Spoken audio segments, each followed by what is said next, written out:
Bonjour, nous revoilà. Revenons à nos moutons en ce mois de mars. Enfin, en tout cas, j'espère que cet épisode sortira en mois de mars, ça serait cool. Mais du coup, alors que l'année scolaire avance assez vite, mine de rien, on vous a préparé un magnifique programme, encore une fois, avec, comme d'habitude, en première partie, l'inévitable Samuel, qui nous a cuisiné une petite chronique, ma foi, fort sympathique. De quoi tu vas nous parler, Samuel ? Aujourd'hui, on va faire un tour du monde grâce à un certain Tao Khan. Magnifique, ce sera juste après l'intro en tout cas. On recevra ensuite Thomas, qui est en terminale générale, tout en gérant une chaîne YouTube qui comptabilise plus de 100 000 abonnés. J'ai très hâte qu'il nous explique tout cela. Ensuite, vous connaissez la chanson Agenda culturel du lycée et des alentours, présentée par moi-même. Je pense que j'ai tout dit, il ne reste plus qu'à relancer le jingle. Revenons à nos moutons, saison 2, épisode 4, c'est parti. Revenons à nos moutons. Et Samuel, les 120 secondes, tu nous parles de Tao Khan. Oui, Tao Khan, ça s'écrit T-A-O-Q-A-N et c'est un youtubeur géographie. Alors ça fait déjà plusieurs fois que je vous parle de géographie dans les 120 secondes, entre les ronds-points en France, la rivalité entre Paris et la province, etc. Mais c'est un sujet qui m'intéresse particulièrement et à mon sens, un de ceux qui en parle le mieux, de façon drôle et pertinente, c'est Tao Khan. Il a 283 000 abonnés sur YouTube et il se définit comme l'idiot du village qui essaie de faire des bonnes vidéos sur les pays du monde. Parce que oui, Tao Khan traite de sujets géopolitiques qui concernent le monde entier, et ce, au travers de longues vidéos qui peuvent durer de 1 demi-heure à 1 heure. On retrouve des vidéos comme pourquoi l'ONU n'aide pas les pays en guerre, le scandale de la pire frontière au monde, le seul moyen d'acheter un pays, ou encore qui a tué la Suède. Dans cette terre de contraste entre Greta et Zlatan, où à la date du 11 septembre 2022 se produit une élection pas comme les autres au pays du Mulky Vegan Volvo Viking. 6,5 millions de clampins se rendent aux urnes et le résultat qui en ressort, c'est ça. Alors ça, c'est les résultats des élections. Et à partir de ces résultats vont être distribués proportionnellement les différents sièges du Parlement suédois. Voilà, on l'entend dans ses vidéos, Tao Khan parle vite avec des dizaines de refs à la seconde, mais qu'il faut avoir. Il le dit, il fait de la vulgarisation, mais en essayant de ne pas sacrifier la complexité des sujets, car la narration et le divertissement prennent beaucoup de place dans ses vidéos. Tao Khan fait vraiment le récit et va jusqu'au bout des sujets. Ses vidéos sont denses car il intègre beaucoup d'images, de mèmes, d'animations, mais elles sont très construites, souvent chapitre par chapitre. Et puis on l'a aussi entendu dans l'extrait, il se moque un petit peu de tous les pays. Et pour ce faire, il utilise des countryballs, c'est-à-dire des petits personnages ronds représentant chacun le drapeau d'un pays. Il les dessine et il les anime lui-même. Et grâce à ça, il peut faire parler chaque pays à propos d'une situation. C'est donc parfois un dialogue fictif entre deux pays ou entre lui en tant que narrateur et un autre pays à qui il peut poser des questions par exemple. Ça donne une réelle dynamique et puis tous les pays sont sur le même pied d'égalité. Chacun se fait moquer autant que les autres. D'ailleurs, un des formats où il pointe le plus les attraits des pays, c'est le format court, les réels ou les shorts sur YouTube et surtout ceux qui s'appellent Devine le titre de cette carte. En fait, Tao Khan a sélectionné une carte avec une certaine légende, plus ou moins présente selon les pays, et les commentaires doivent deviner quel était l'objet de cette carte, comme par exemple la proportion de la population habitant dans des villes par pays. Il fait d'abord parvenir cette carte sur ses réseaux et il en fait ensuite une sélection des meilleurs commentaires qui essaient de deviner, puis il en fait un réel et ça donne ça. Devine le titre de cette carte. L'Europe occidentale est très verte, comme la Chine, l'Inde, Russie, Mexique, ok. L'Italie a l'air top, hein, et il fait chaud dans les pays avec les chefs d'état les plus mignons. Oh, c'est vrai qu'il a un petit charme. Qu'est-ce que tu fais avec cette ruche? Elle est taïwanaise? Les potentiels pays où ton père est parti acheter du lait? Bon les gars, on arrête avec les blagues? On s'y met sérieusement? Il y avait dit Thaïlande. Bon, je vous le dis, c'est un rapport avec la culture. Un rapport avec les pizzas? Genre le nombre de pizzerias par habitant? C'est vrai que quand on regarde l'Italie, c'est tout en fait. Y'a que l'Italie, faut chercher plus loin là. Dans le classement des pays avec le plus de sites classés à l'UNESCO. En effet, le nombre de sites reconnus patrimoine mondial de l'humanité par pays. Mais il fait aussi ça avec la carte de la France. Devine le titre de cette carte. Les régions françaises qui s'assument et celles qui s'assument pas sont plus ou moins rouges. Qu'est-ce que ça signifie? La carte qui représente les régions les plus gentilles. Bonsoir Barry. Ferme ta gueule, enculé de fils de... Les régions où on aime le plus sa famille. Oh les clichés. Vous aimez votre famille? Oui, enfin, pas plus que la moyenne, quoi, parce qu'on n'est pas consanguin, hein. Voilà. Vous êtes qui madame? Vous êtes la maman maman, ou la fille peut-être, ou la sœur, la cousine. Oui, voilà. Le taux de pacifistes par région. Oula, attends, je zoome en région parisienne. Les violences policières. Oula, attends, je zoome en région parisienne. Les endroits où Macron est le plus aimé. Pourquoi est-ce qu'il serait aimé en Suisse avec j'ai une idée en fait? À moins que ce soit les régions où on boit le plus d'alcool. Eh ben c'était ça, bien sûr, l'alcoolisme. Heureusement qu'il n'y avait pas les chiffres de la Corse. Ces formats courts, Taokan en sort de moins en moins. C'était surtout au début de sa chaîne pour arriver à se faire connaître. Maintenant, d'après une de ses vidéos, son objectif pour 2024, c'est de faire un catalogue, c'est-à-dire plus de vidéos plus courtes, plutôt 15 à 20 minutes au lieu de 45, pour pouvoir vraiment s'exercer, s'améliorer en montage, en diction, en recherche, etc. Il s'est donc fixé une vidéo toutes les 2 semaines en 2024, en sachant, il le dit lui-même, que ça ne tiendra pas. En tout cas, depuis le début de l'année, il n'a sorti qu'une vidéo, le 9 février de 43 minutes, et son nom c'est Immigration, la terreur qui ronge l'Europe.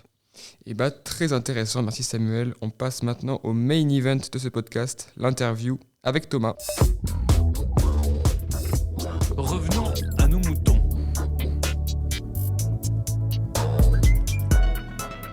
Et c'est donc Thomas qui est avec nous aujourd'hui dans Revenons à nos moutons. Bonjour Thomas. Bonjour Samuel, merci de me recevoir, ça fait très plaisir. Avec plaisir, on l'a dit. Tu es donc en terminale générale au lycée et d'un autre côté, tu gères une chaîne YouTube qui s'appelle THL, TH espace AILE, avec 112 000 abonnés, ce qui correspond à peu près à la population de la ville de Montreuil. C'est une chaîne plutôt tournée vers les voitures, mais pas que.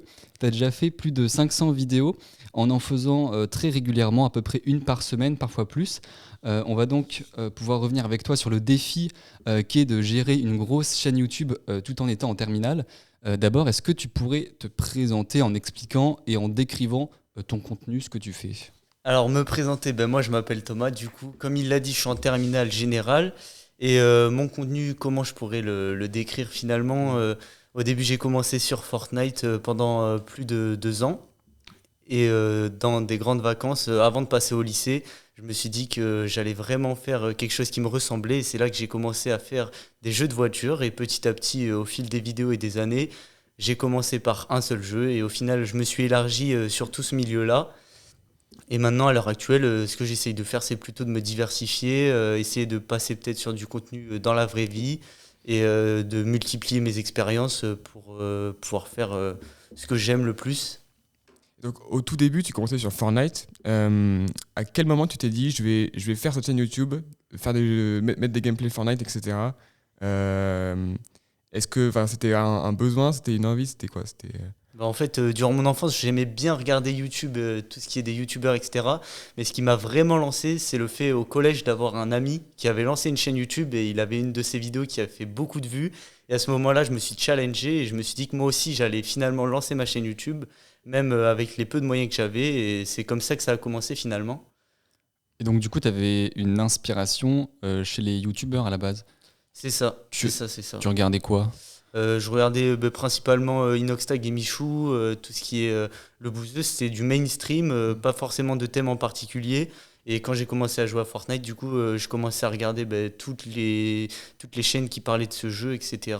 Et c'est comme ça que ça a commencé. Et alors, comment on construit une vidéo YouTube? C'est quoi le travail derrière de A à Z entre l'idée, le montage, tout ça?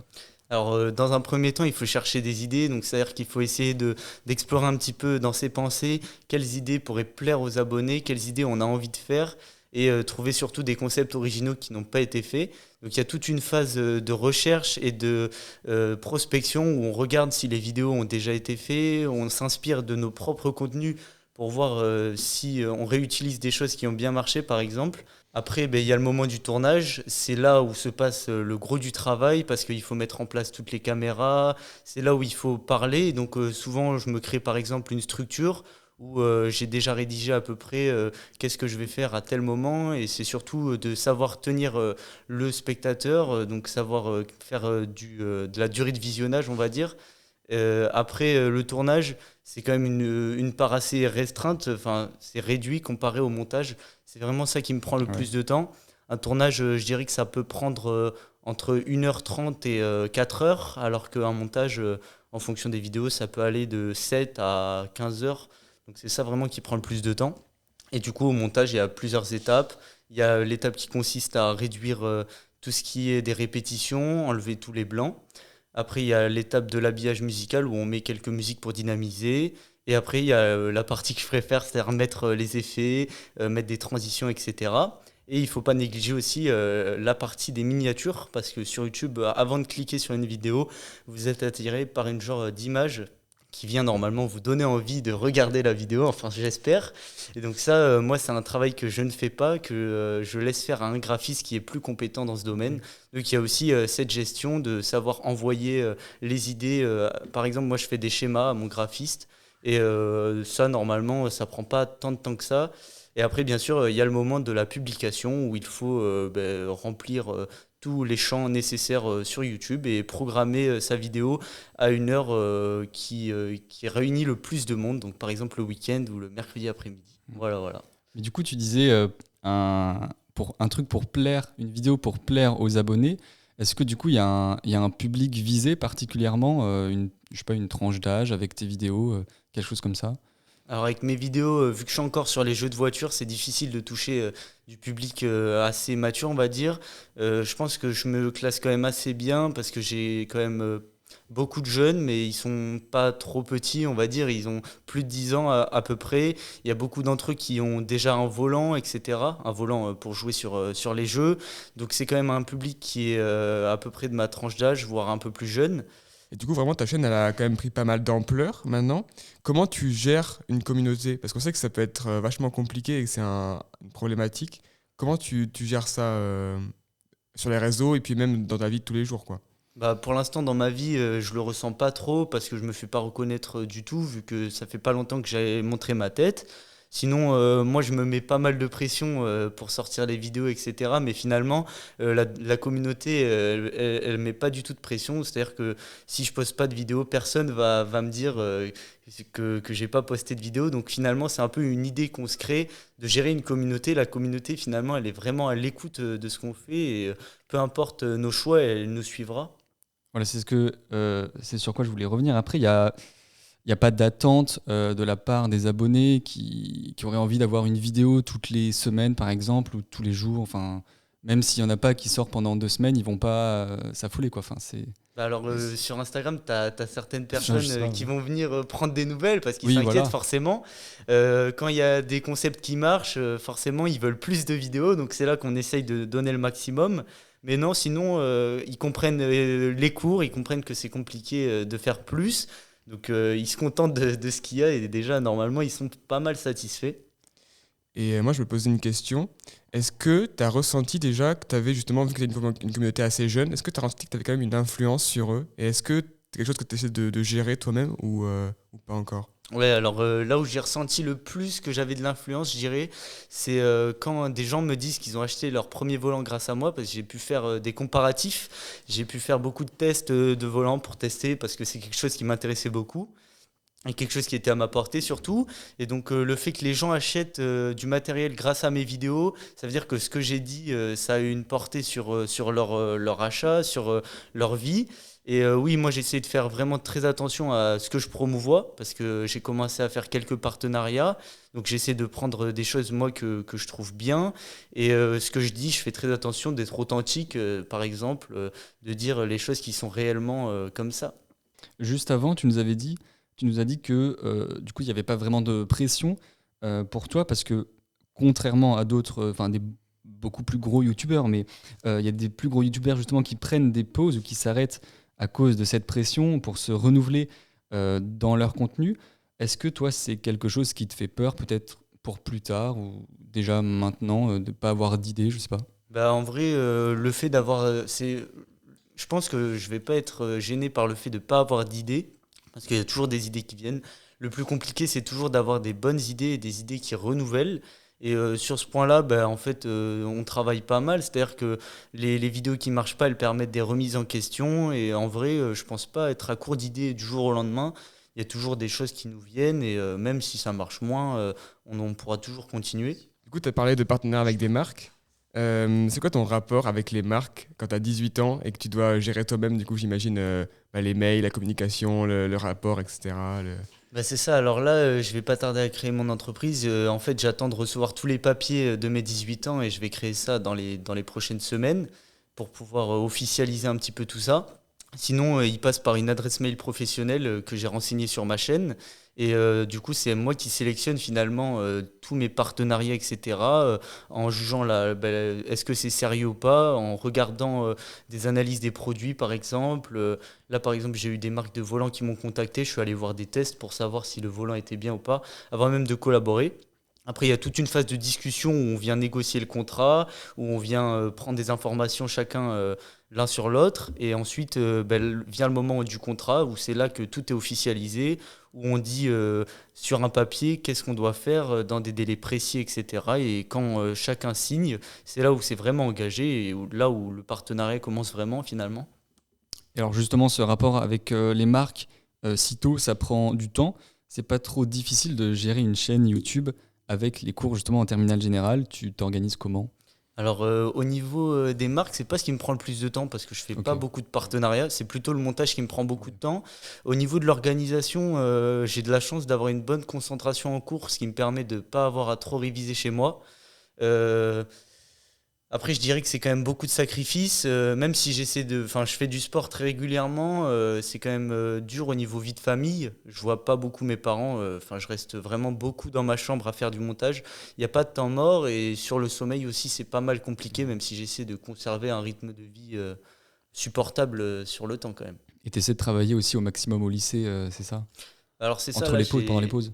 Ouais, j'essaie de travailler pendant les pauses. En fait, il faut qu'il n'y ait aucun temps mort dans ma journée. Il faut que chaque minute soit exploitée pour mener à bien ce que je veux faire. Il faut se donner à fond. C'est-à-dire que par exemple, je regarde pas de séries ou je perds pas de temps inutilement. Du coup, on a vu que toi, tu as vraiment des vrais objectifs, une vraie organisation, un vrai rigueur dans ta vie, etc. Est-ce que tu veux faire youtubeur de ton métier ou c'est juste quelque chose en plus? Alors là, plus ça avance, plus je me dis que c'est possible avec tout ce qui arrive. J'ai quand même prévu de m'assurer des études pour pouvoir rebondir après si ça ne marche pas. Donc c'est pour ça que j'ai quand même continué à beaucoup travailler en cours pour être pris dans une école en rapport avec l'entrepreneuriat, etc. Et j'espère être pris. Du coup, je vais continuer les études pendant 3 ans.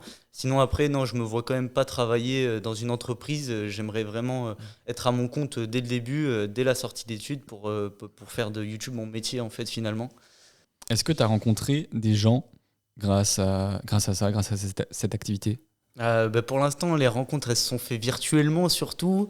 C'est vrai que j'ai eu pas mal de contacts avec des gens de toute la France, même de l'étranger. Il y a des liens qui se sont créés, même dans mon domaine. Là, je vais pas tarder à rencontrer certaines personnes avec qui j'ai pu discuter, par exemple, pour faire des vidéos.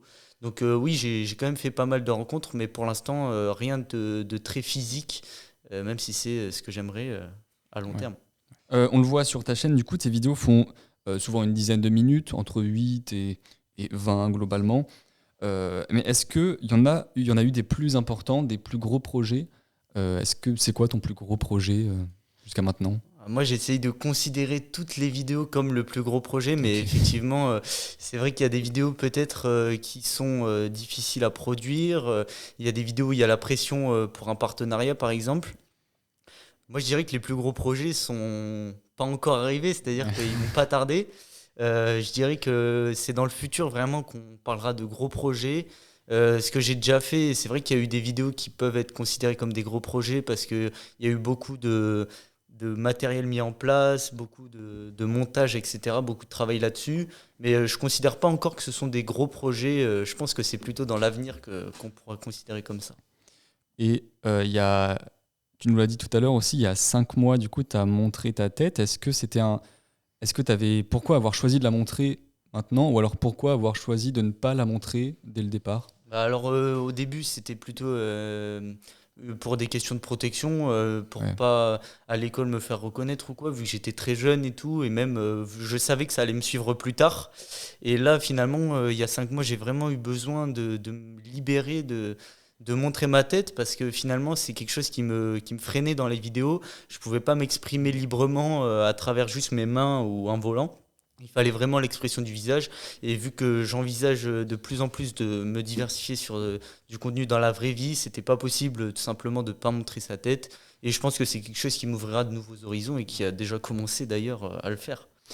Et donc, je crois que ton objectif c'est d'atteindre 1 million d'abonnés. Est-ce que du coup tu as un plan sur le long terme pour ça? Tu parles de vidéos dans la vraie vie, tu parles de projets, tu as vraiment envie de développer, quoi, de faire quelque chose de grand avec cette chaîne YouTube. Ouais, c'est ça, le but c'est d'atteindre les 1 million d'abonnés pour prouver que n'importe qui peut les atteindre. C'est surtout dans les conditions dans lesquelles je suis, avec ce que j'ai déjà, je pense que c'est largement possible de le faire. Et je pense que c'est juste quelque chose qui va être long, c'est quelque chose qui demande pas mal d'apprentissage. Et je pense que tant mieux si ça prend du temps, parce que ça me permettra d'apprendre beaucoup et savoir ce que ça représente 1 million d'abonnés, le travail qu'il y a derrière. Il y a des gens qui prennent des années à atteindre ce chiffre-là. Donc moi je trouve que c'est un cadeau, que ça n'arrive pas tout de suite et que ça se fasse pas finalement en si peu de temps. Ça me permet d'apprendre en fait. Eh bien, ce sera tout. Merci Thomas. Maintenant, on va écouter la chanson que tu as choisie, c'est-à-dire L'été de Vivaldi.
Et à l'instant, c'était L'été dans les 4 saisons de Vivaldi, le choix musical de Thomas dans Revenons à nos moutons. Et maintenant, c'est l'heure de l'agenda culturel de Fabien. Revenons à nos moutons. L'équipe de circuit training du lycée est allée au championnat de France en représentant la Gironde et c'est très bien défendu puisque le lycée a arraché une belle 5e place après avoir été sur le podium à l'issue du premier jour. Le lycée Vaclavel est donc officiellement le 5e meilleur lycée de France dans la discipline du circuit training et ça c'est quand même sacrément stylé. Bravo à toute l'équipe.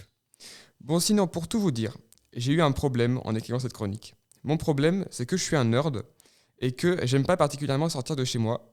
C'est vraiment regrettable quand on est censé écrire une chronique intitulée Agenda culturel à propos des meilleures sorties à Bordeaux et ses environs. Et c'est à ce moment-là que j'ai trouvé le seul événement qui mérite d'être mis en avant d'une telle chronique, la convention Animasia de Saint-Médard-en-Jalles, le regroupement des geeks évidemment.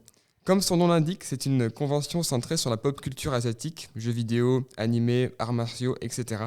J'ai même vu qu'il y aura une animation du Bonsaï Club bordelais, donc une démonstration de taille d'arbre miniature je suppose. Mais à part ça, on pourra y trouver ce qu'on retrouve habituellement dans les conventions, un concours de cosplay, des stands de petits artistes talentueux venus vendre leurs créations. Si ce qui vous intéresse, c'est plus les jeux vidéo, il y aura aussi, puisqu'il y aura une zone de free play, où vous pourrez vous confronter sur plein de jeux de combat.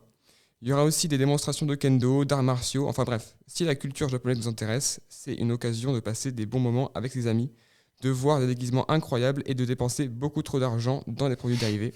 Ce sera les 27 et 28 mai à Saint-Médard-en-Jalles. Sinon, un tour rapide des concerts parce que c'est extrêmement subjectif, mais moi je vous conseille d'aller voir Selug et Sénart au Rocher de Palmer le 6 avril. Selug et Sénart, ils sont encore relativement confidentiels dans la scène musicale française, mais à mon avis, ça ne va pas durer longtemps tant ils proposent un travail de qualité. Ce duo, c'est une symbiose entre Selug, rappeur très jeune, on a vraiment commencé à entendre parler de lui à seulement 17 ans, et Sénart, beatmaker de grand talent. C'est assez rare les duos beatmaker-rappeur où les deux partagent autant l'exposition, mais ça amène vraiment à une grande harmonie. En écoutant ce duo, on ressent tout simplement une immense dose de mélancolie et de textes ciselés, le tout accompagné de mélodies planantes qui donnent envie de danser tout en pleurant. C'est assez particulier comme sensation. Faut que j'allume le casque au bout de mes lèvres. J'écoutais ce qu'il y avait dans mon casque, mon âge j'ai beaucoup d'élèves. Y'a personne qui pourra m'empêcher de faire ça. Et à 17 ans j'ai pris mes fers, mes démons je les ai tous délettes. Bon, pas sûr de vous avoir très bien vendu le truc, mais ceux qui savent, Selug et Sénart, c'est excellent. Allez écouter, allez les voir en concert pour un peu plus de 20 € au Rocher de Palmer. C'est tout. Et voici venu le moment de tous les remerciements, car c'est toujours très important, deux n'étant pas assez pour faire un revenant de mouton. Alors merci Fabien, bien sûr, de poser avec moi une pierre sur le gratte-ciel du monde du podcast. Merci. Merci à Thomas. Merci à vous de m'avoir invité. Épatant dans la discipline du youtubeur, merci au lycée toujours, qui même après 9 épisodes ne rechigne pas devant nos sujets random. Et puis le meilleur pour la fin, merci à vous évidemment, qui écoutez avec tant de patience ces sujets random. On vous lâche la grappe pendant quelques semaines et on se retrouve dans un mois pour l'épisode 10 déjà. C'est dingue, allez bisous.